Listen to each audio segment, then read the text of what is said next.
আসসালামু আলাইকুম।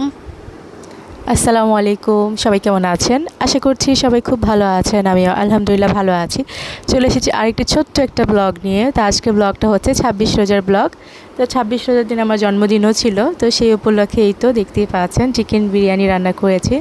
তো আমার হাজব্যান্ড হঠাৎ করেই বললো, দুপুরবেলা বললো যে যেহেতু তোমার জন্মদিন তাহলে একটু বিরিয়ানি রান্না করো। তারপরেই তো বিরিয়ানি রান্না করলাম। আর ইফতার আগ মুহূর্তে আমার হাজব্যান্ড আমার জন্য কেক নিয়ে এসেছে। তো কেক দেখে আমার ছোটো মেয়ে তো খুবই খুশি।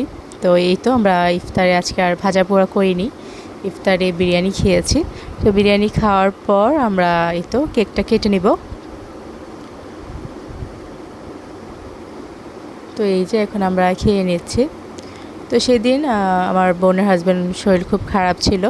তো ভাবলাম যেহেতু তার শরীর খারাপ, তো তাকে গিয়ে দেখেও আসি আর কেক আর বিরিয়ানি দিয়ে আসি। না হলে আমি কেক আর বিরিয়ানিটা রেখে দিতাম, ও যেদিন আসতো সেদিন হয়তো ওদেরকে দিয়ে দিতাম। তো যেহেতু আমার বোনের হাজব্যান্ড অসুস্থ, তাই ভাবলাম যে এক কাজে দুই কাজ হয়ে যাবে। তো আমি গিয়ে দেখেও আসি আর দিয়েও আসি।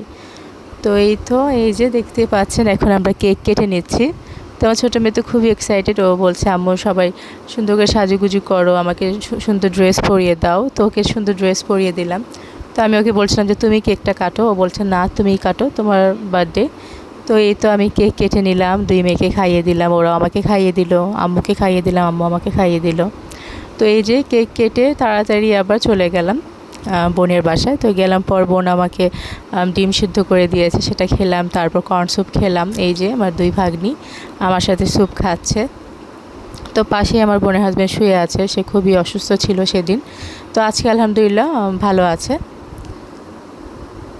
তো এই তো কিছুক্ষণ গল্প গুজব করে তারপর বাসায় চলে আসবো। তো বাসায় আসতে আসতে প্রায় 9:30 বেজে গেল। তো এই যে আমার ছোটো মেয়েকেই নিয়ে এসেছি, আর কেউ আসেনি।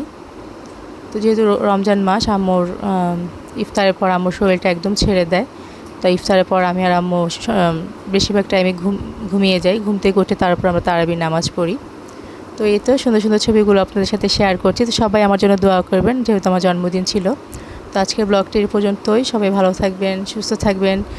রমজান মোবারক। সবাই সবার জন্য দোয়া করবেন, আমি আপনাদের জন্য দোয়া করি। আল্লাহ হাফিজ।